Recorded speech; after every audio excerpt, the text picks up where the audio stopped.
नमस्कार दोस्तों, मैं अनुराधा। स्वागत है आप सभी का एक बार फिर से आपके अपने ही चैनल अनुमिस में।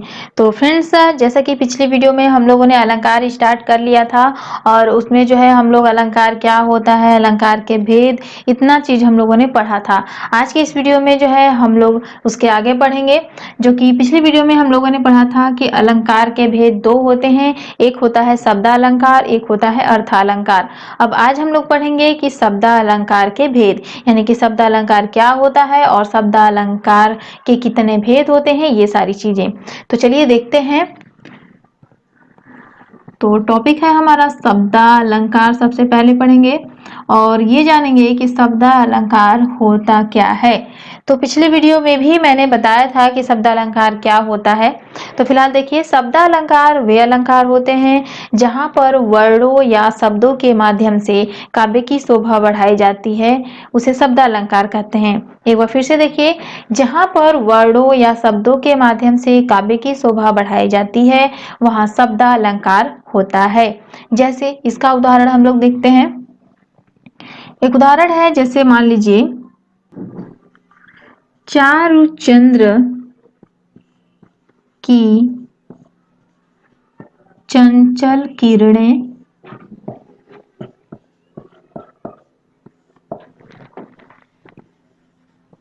खेल रही थी जल थल में।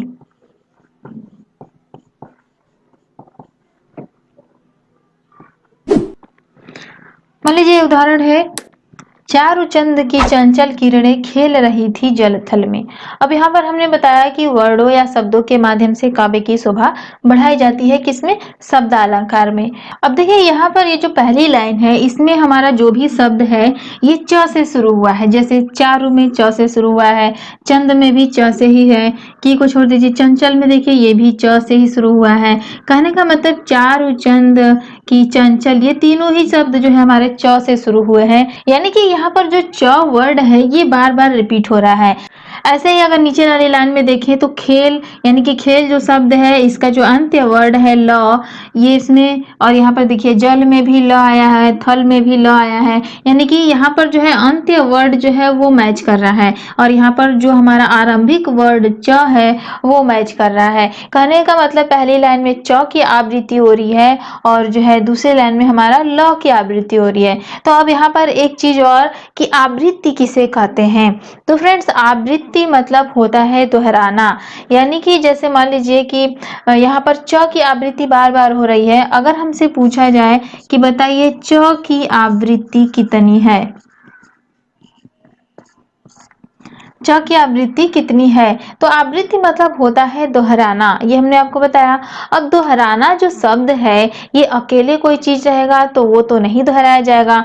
अकेले कोई चीज है तो उसे दोहराना नहीं कहेंगे जब तक दो चीज ना रहे। कहने का मतलब जब तक दो ना रहे तब तक वो दोहराया नहीं जा सकता है।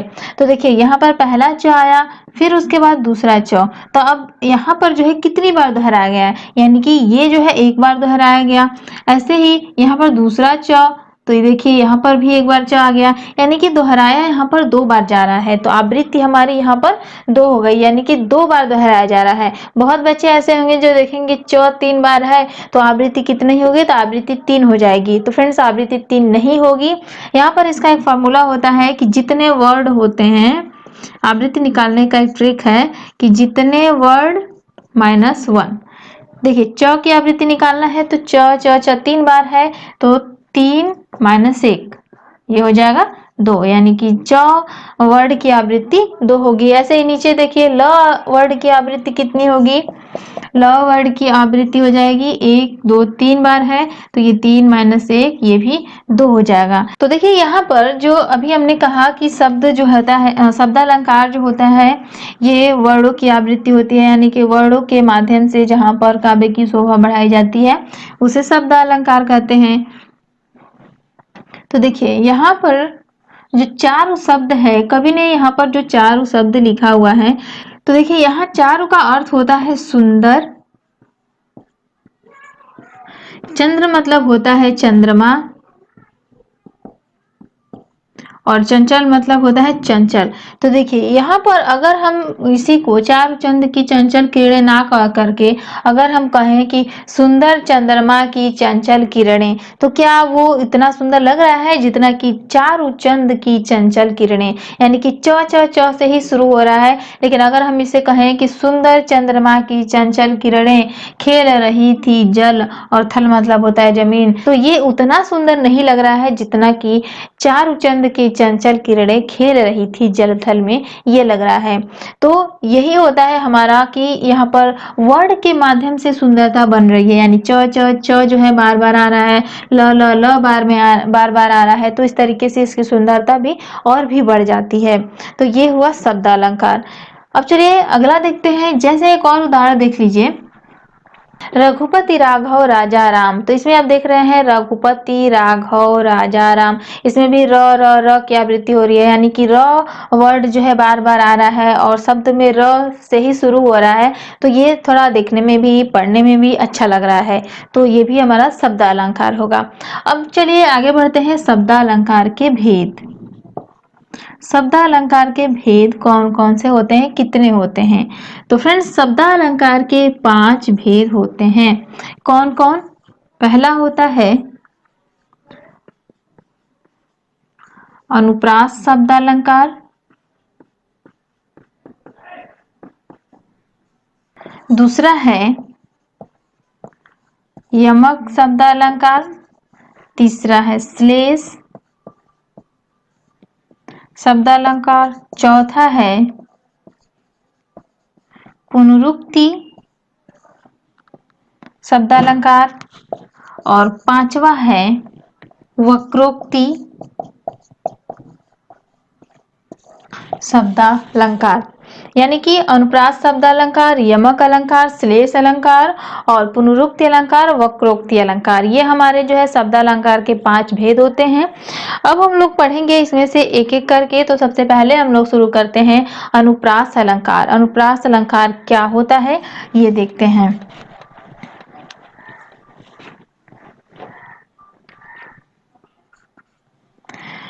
अनुप्रास का अगर हम शाब्दिक अर्थ देखें, अनुप्रास का मतलब होता है अनु धन प्रास, ये 2 शब्दों से मिलकर के बना है अनु और प्रास। अनु का अर्थ होता है पीछे या बाद में, प्रास का अर्थ होता है वर्णों का आना या फिर आवृत्ति, जिसे कहते हैं हम लोग आवृत्ति। कहने का मतलब अनुप्रास अलंकार वो होता है, ये जो है हमारा 2 शब्दों से मिलकर बना है अनु और प्रास। अनु का अर्थ होता है पीछे या बाद में, प्रास का अर्थ होता है वर्णों का आना या फिर आवृत्ति। तो यहाँ पर आप देख रहे हैं कि पीछे या बाद जो हमारा शब्द आया है, इसका मतलब जैसे मान लीजिए कि अगर किसी को हम कहें कि आप हमारे पीछे हैं या फिर आप उसके बाद हैं, तो पीछे या बाद जो शब्द है ये तभी आता है जब सबसे पहले कोई रहता है, यानी कि पहले कोई ना कोई होगा, उसके बाद ही तो उसके बाद या फिर पीछे आएगा, यानी कि शुरू में जरूर कोई ना कोई होगा, उसके बाद जो है बाद या पीछे वर्ड जुड़ता है। वैसे ही कहने का मतलब ये है कि जो पीछे या बाद है, इसका मतलब कि जो भी वर्ड आएगा वो पहले एक बार तो आएगा, उसके बाद यानी कि या फिर उसके पीछे जो है वो बार बार आता रहेगा। यानी कि यहाँ पर आप देख रहे हैं वर्णों का आना या फिर आवृत्ति, यानी कि पहले कोई शब्द रहेगा, कोई अक्षर रहेगा, उसके बाद उसकी रिपीटेशन जो है होती रहेगी, उसकी आवृत्ति, यानी कि उसके बाद वो आता रहेगा। कहने का मतलब कि अनुप्रास अलंकार वो होता है जहां पर एक या एक से अधिक वर्णों की आवृत्ति बार बार होती है, वहां पर अनुप्रास अलंकार होता है। तो यहाँ पर जो अभी हम लोगों ने पीछे उदाहरण देखा कि चारु चंद की चंचल किरणें खेल रही थी जलथल में, हमने लिखा था उदाहरण, उसमें क्या था कि जो हमारा च वर्ड था ये बार बार आ रहा था। पहले तो एक बार च आ गया, उसके बाद जो है वो बार बार आ रहा था, तो च की आवृत्ति हुई। उसके बाद हमने देखा कि खेल रही थी जल थल में, तो जो हमारा अंत्य वर्ड था ल नीचे की लाइन में, तो ल की आवृत्ति भी बार बार आ रही थी। तो वहां पर हमने देखा कि जो हमारा च की आवृत्ति आ रहा था, च की आवृत्ति 2 आई और हमारा ल की आवृत्ति भी 2 आ रही थी। ऐसे ही एक और उदाहरण हमने बताया था कि रघुपति राघव राजा राम। तो यहाँ पर भी आप देखेंगे कि रघुपति राघव राजा, हर शब्द जो है र से शुरू हो रहा है। तो यहाँ पर भी वर्डों का खेल है। वर्ड जो है इसमें बार बार रिपीट हो रहा है। जो र अक्षर है इसकी आवृत्ति हो रही है, तो यहाँ पर भी हमारा अनुप्रास अलंकार होगा। उसके बाद फ्रेंड्स, अब हम लोग जान लेते हैं कि अनुप्रास अलंकार के कितने भेद होते हैं। अनुप्रास अलंकार के भेद।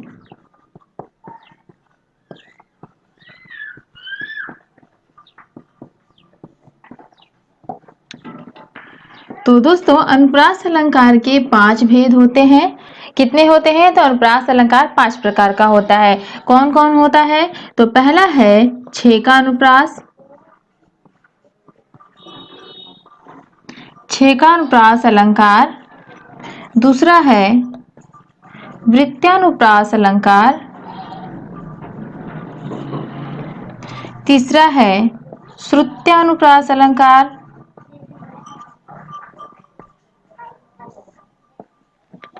चौथा है लाटानुप्रास अलंकार। और पांचवा है अंत्यानुप्रास अलंकार। अंत्यानुप्रास अलंकार। तो ये हमारे जो है अनुप्रास अलंकार के भेद हो जाते हैं। अनुप्रास अलंकार के 5 भेद होते हैं। पहला है आपका छे का अनुप्रास अलंकार, वृत्यानुप्रास अलंकार, श्रुत्यानुप्रास अलंकार। उसके बाद है हमारा लाटानुप्रास अलंकार और अंत्यानुप्रास अलंकार। ये हमारे अनुप्रास अलंकार के भेद होते हैं। अब बारी बारी से जो है इन सभी को एक एक करके हम लोग पढ़ेंगे। तो सबसे पहले हम लोग पढ़ेंगे छे का अनुप्रास अलंकार क्या होता है।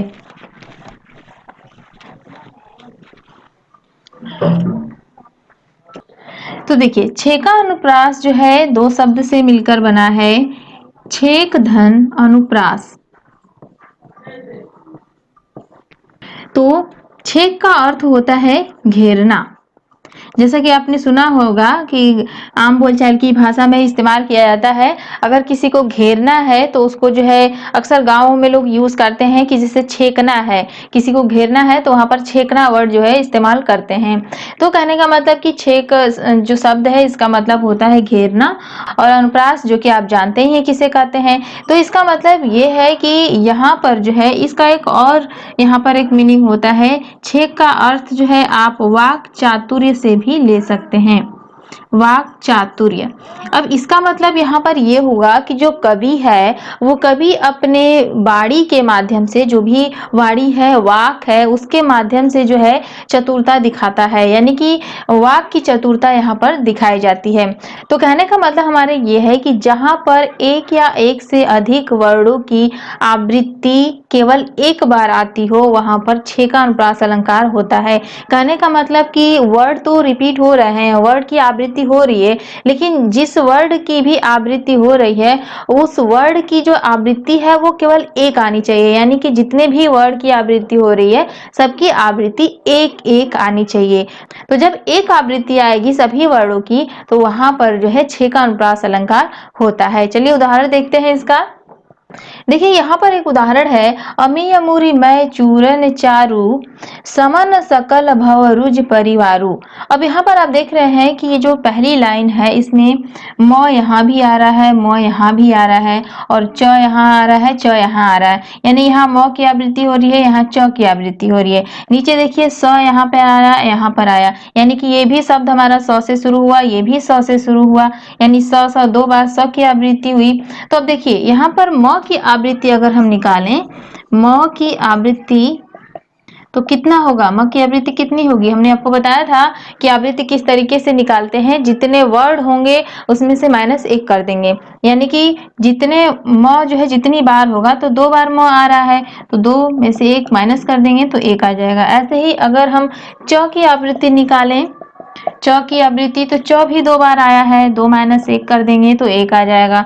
ऐसे देखिए स की आवृत्ति यहाँ पर निकालें तो 100 की आवृत्ति कितना आएगी 2 माइनस 1, क्योंकि 100 भी जो है हमारा 2 बार आया है तो ये हमारा 1 हो जाएगा। तो कहने का मतलब यहाँ पर आप देख रहे हैं कि म की आवृत्ति भी 1 आ रही है, च की आवृत्ति भी 1 आ रही है, 100 की आवृत्ति भी 1 आ रही है। यानी कि जितने भी वर्ड हैं जो दोहराए जा रहे हैं, बार बार आ रहे हैं, उनकी आवृत्ति 1 1 1 आ रही है। तो जब 1 1 1 आए तो यहाँ पर 6 का अनुप्रास अलंकार होता है। तो दोस्तों इसी के साथ आज की इस वीडियो में बस इतना ही। अगली वीडियो में हम लोग इसके आगे कंटिन्यू करेंगे, जो कि अनुप्रास अलंकार का ही नेक्स्ट जो अलंकार है उसके बारे में, वहां से हम लोग स्टार्ट करेंगे। तो फ्रेंड्स, अगर आपको कहीं कोई डाउट है तो आप हमें कमेंट सेक्शन में बता सकते हैं। और अगर आपको वीडियो जरा भी हेल्पफुल लगी हो, पसंद आई हो, तो प्लीज फ्रेंड्स वीडियो को एक लाइक और शेयर जरूर कर दीजिएगा, क्योंकि फ्रेंड्स आपका एक लाइक और शेयर ही हमारे लिए सबसे बड़ा गिफ्ट होता है। तो प्लीज फ्रेंड्स वीडियो को लाइक और शेयर जरूर करें। और अगर आप इस चैनल से जुड़ना चाहते हैं किसी भी कंपटीशन एग्जाम के लिए, हिंदी क्लासेस, मैथ की क्लासेस, साथ ही साथ एजुकेशन से रिलेटेड जो भी नॉलेज अगर आपको चाहिए तो आप इस चैनल से जुड़ सकते हैं। जुड़ने के लिए वीडियो के नीचे सब्सक्राइब बटन दिख रहा है, उस बटन पर क्लिक कीजिए और हमारे साथ जुड़ जाइए। तो चलिए फ्रेंड्स, मिलेंगे नेक्स्ट वीडियो में। Have a nice day and take care.